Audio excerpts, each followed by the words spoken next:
며 설문지를 직접 돌리고 있다고 합니다. 그런데 조국 전 장관의 기록물에서 놀라운 단서를 포착했습니다. 과거 윤석열 청장은 인사청문회에서 수사권 분리에 대해 바람직하다, 매우 바람직하다라고 말을 했습니다.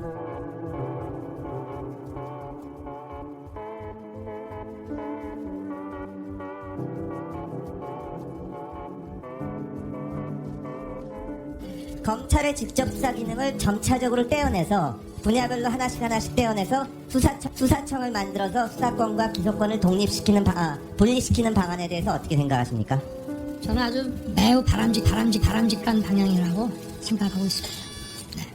이에 적폐 언론들이 조국 전 장관의 페이스북을 기사화하면서 어쩌봐라 윤짜장도 찬성하고 있었구만 이라고 확산이 되자 100kg 짱의 신속한 입장이 나왔습니다. 저는 수사 폐지 찬성한 적 없습니다. 이는 아마도 문무일 검찰총장의 후임 검찰총장으로서 윤석열이가 문무일 검찰총장이 내세웠던 수사권 분리에 대해 고개를 끄덕였던 입장이었던 것 같습니다. 당시에는 말입니다. 조국 전 장관은 이 또한 기록을 해두고 계셨습니다. 2015년 5월 문무일 총장 시절 검찰은 경찰에게 1차적 수사 종결권을 부여한 법무행안 두 장관의 수사권 조정안에 반대하면서 법무부 산하의 마약조직범죄수사청을 신설하는 법률안을 마련해 법무부에 보냈다. 그리고 금융증권범죄수사청을 신설하여 기획재정부에 보냈다. 식품의약품 수사청을 신설하여 보건복지부 아래 두었다. 수사청을 분산하는 방식도 적극 고려하고 있었다. 그런데 당시에는 야당도 언론도 수사청이 여러 개 생기면 혼란이 온다라는 비판이 없었다 라고 했습니다. 공수처 신설 법안, 수사권 조정 법안, 국가수사본부 신설 법안 등이 국회를 통과된 후 지금은 수사와 기소의 분리 및 이를 위한 중대범죄수사청 법안이 제출 예정이다. 이 법안이 통과되면 경찰청 산하 국가수사본부와 법무부 산하의 중대범죄수사청이 각각 관할에 따른 수사권을 갖는다. 관할은 법률에 의해 명확히 규정되어 있기에 혼동이 생길 여지는 적다. 2019년 5월 당시 검찰이 구상한 수사청 분산 설치가 수정된 형태도 실현되는 것이다.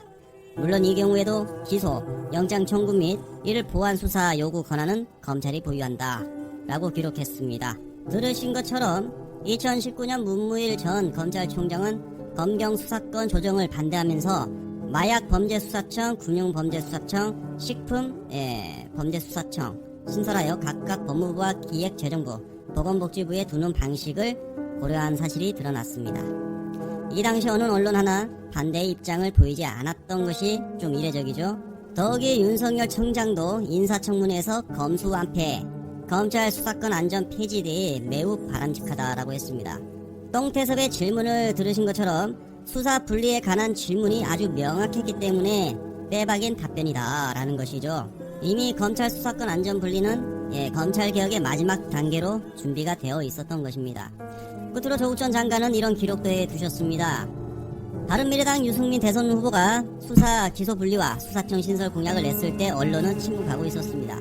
각성도 의원 대표 발의로 수사 기소 분리를 하고 수사청을 신설하는 법안을 냈을 때에도 언론은 침묵하고 있었습니다. 그리고 윤석열 청장이 자신의 인사청문회에서 이 방안이 매우 바람직하다 라고 답변했을 때에도 언론과 검찰 내부에서는 아무런 비판조차 나오지 않았습니다.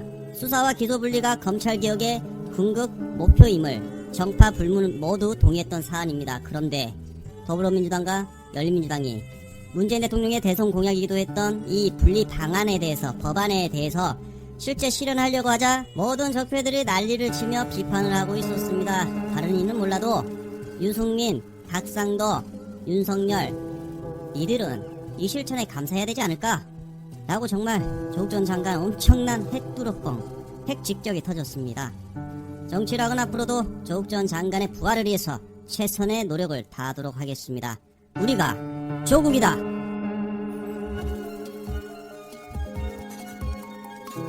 정치락 팩트체크.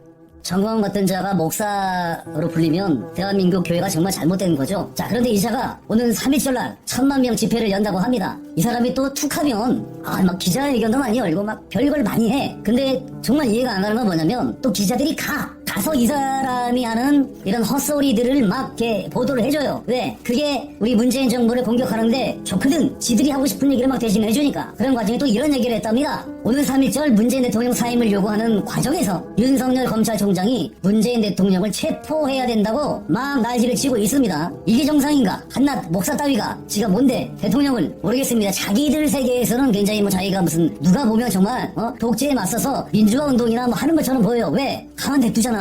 이 사람을 가만히 냅두고 있잖아요. 아니 지난 8월 15일날 광화문 집회 열어서 사람들 모이게 하고 방역 하나도 안 지키고 코로나 걸린 사람들 방역 당국에 다 거짓말하고 전화기 다 꺼놓고 방해하고 신천지 때보다도 훨씬 더 많은 방해라는데 와 법원에서 판사가 무죄돼. 그렇게 많은 사람들이 피해를 입고 전국적으로 코로나가 대유행이 시작되면서 거의 뭐 셧다운 전 단계까지 가면서 그 와중에는 죽은 사람들도 있는데 무죄랍니다. 그러니까 이 사람이 이렇게 아나무인인 거야. 사법부의 판사들. 그래서 이제 판사 탄핵이 중요한 겁니다. 이런 이 정과원하고 똑같은 이런 판사들은 절대로 판사가 돼서는 안 됩니다. 대한민국이라는 건 기본적으로 민주주의 사회고 이 법치국가고 그리고 입법사법 행정이 따로 있는 거야. 근데 목사 따위가 어디 이 법무부 산하의 검찰총장한테 무슨 누구를 체포하라 마라 막 기본적으로 이 사람은 어떤 법이라든가 규칙이라든가 이런 거를 지킨다는 것이 머리에 없어. 개념 자체가 그런 개념이 없는 사람이야. 너 어떻게 이 사람이 목사가 됐는지 그 과정은 나는 잘 모르겠어. 미심쩍은 건 되게 많지만 하긴 뭐 정상적으로 뭐 사법고시 패스하고 전교 1등하고 서울대 나와도 헛소리하는 사람들은 굉장히 많으니까 뭐 신기하지도 않아 이젠. 자 그러면서 국민들이 잘했다 하면 당신도 대통령이 될 수 있지 않느냐. 미쳤냐고. 윤석열 지금 이제 10%도 안 돼요. 무슨 대통령이 되냐고. 그러니까 이 사람들이 갖고 있는 생각에 이명박근혜가 대통령이 되는 것을 보고 대통령 되는 게 되게 아무것도 아닌 거야. 그러니까 아무나 막 할 수 있는 거야. 야 정말 이 사람들이 갖고 있는 생각에는 국가라든가 국민 생명 이런 거는 개념 자체가 없는 거예요. 그냥 무조건 자기들이 뭐 말하는 대로 하고 싶은 대로 막 하면 되는 줄 아는 거야. 그러니까 이 사람들이 어떤 세력이 생기고 영향력이 커지니까 나라가 그렇게 혼란스럽지. 그리고 나서 이제 막 문재인 대통령만 거듭 비난을 합니다. 돌아오는 3.1절은 헌법에 보장된 헌법이란다 헌법. 하여튼 법안 지키는 것들이 아주 법법법 말이 잘해. 뭐 헌법에 보장된 범국민 정원권 우기고 있네. 당신이 지금 헌법에 보장된 기본적인 보통 사람들의 인권을 완전 막 개무시하고 있잖아. 그러면서 헌법 얘기를 해. 그리고 난 더 웃긴 게 뭐냐면 어떻게 정광훈 같은 자가 3.1절을 얘기하고 뭐 유관순의 마음과 안중근의 마음을 공유하라고 감히. 그러면서 일본 보상 문제 강제징용 위안부 등을 일본이 보상하는 걸로 판결한 판사들은 다 물러나야 된다고 하는 그 쓰레기 같은 사고를 갖고 있는데 정말 내가 쌍욕을 못하니까 자꾸 쓰레기란 말이 자꾸 나오는데 자 그런데 그나마 조금 다행인 소식은 뭐냐면 경찰에 따르면 정광훈이 이끄는 기독자유통일당과 대한민국 바로세우기 국민운동본부는 청와대 인근의 천명 광화문 광장 주변의 4개 장소에 99명씩 집회 개최를 신고했다가 금지 통보를 받았답니다. 물론 기본적으로 이 사람들은 약속을 지키지도 않을 것이고 법을 지키지도 않을 것이지만 뭐 차벽 세운다고 뭐라고 하는 사람들이 있습니다. 그런데요 이 사람들은 목적이 단 하나입니다. 자기 자신들의 약속된 어떤 카르텔 그리고 이